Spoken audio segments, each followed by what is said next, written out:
Hello and welcome back to Video Games. I'm Tim Rogers for Kotaku.com, live at Electronic 3 2019 with members of the Ghost Recon. Wait, you're not both members of the Ghost Recon, are you? I can neither confirm nor deny.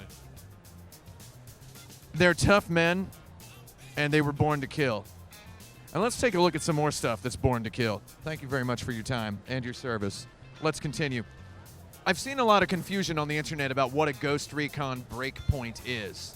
Now, as a professional game designer, I can explain it to you like this. A Ghost Recon Breakpoint is when one Ghost Recon is serving and the other Ghost Recon, which is receiving, manages to win enough points such that on the last point of the game, they call that a Ghost Recon Breakpoint. If the Ghost Recon who is receiving breaks it, then they win the game, and they do what is called breaking the serve. It's not too unlike a breakpoint in tennis.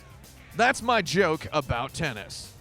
I hope the next one is called Ghost Recon Match Point, because that would be really good.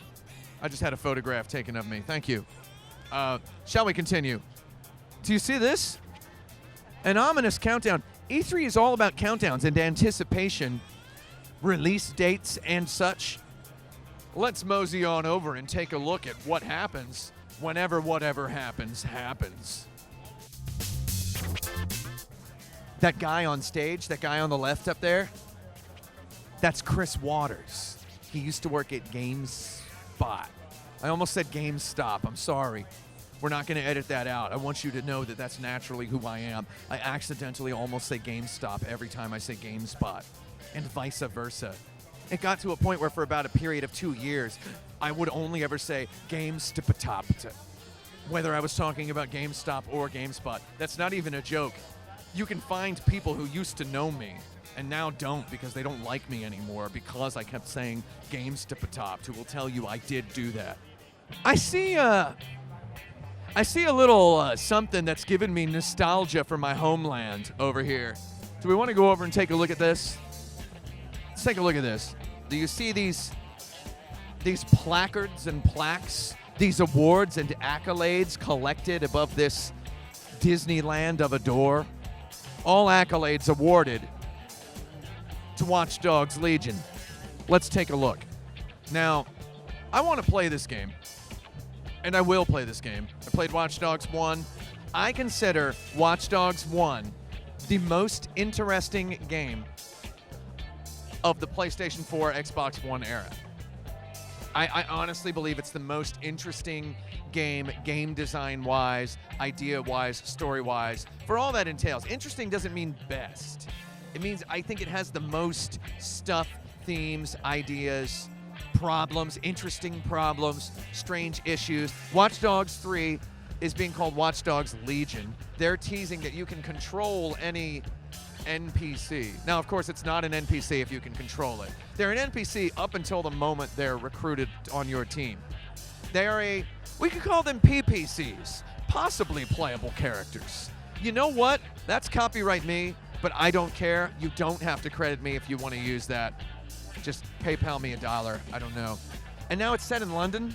In London, you have tea, you have full English breakfast, and you can also hack any NPC. Not bad, right?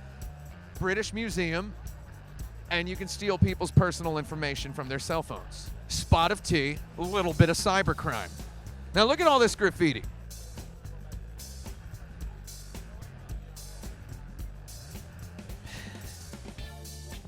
He won. I just said a whole bunch of dumb stuff, and if you're watching this and you think I'm like hating on the game, I'm really not. I think this game looks... I genuinely love these games, and I think this one's going to be really good. I was just saying to the producer here, Matthew, off the cuff, that I think the graphics look really good, and I think the art direction looks really good, and I'm like excited to play it just because of like how cool it looks. And I'm pretty sure that this play as any character thing is going to be goofy as heck, but it's going to be hilarious, and there's going to be a whole lot of fun puzzle solving. And I'm going to play this whole thing.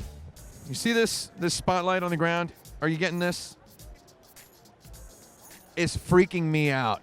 Played a lot of Metal Gear Solid. I played stealth games. I know you're not supposed to step in spotlights. Number one. Number two, I'm looking at this. My head hurts so bad. That's why I'm wearing the sunglasses. I've had a headache for a year. I look at this on the ground, and I think I'm literally falling over. They brought the jungle to Los Angeles. A brief respite from the smoke and mirrors, the darkness and the loudness of Electronic 3. For a moment, from the angle I was standing, maybe it was a trick of the light, I considered the tree over by the entrance to the Cyberpunk 2077 demo area to be part of the Ghost Recon Wildlands demo. And now, as I moved a little further, I saw that it's distinctly positioned next to the entrance of Cyberpunk 2077. It's just strange to have a tree so coincidentally close to a bunch of other trees.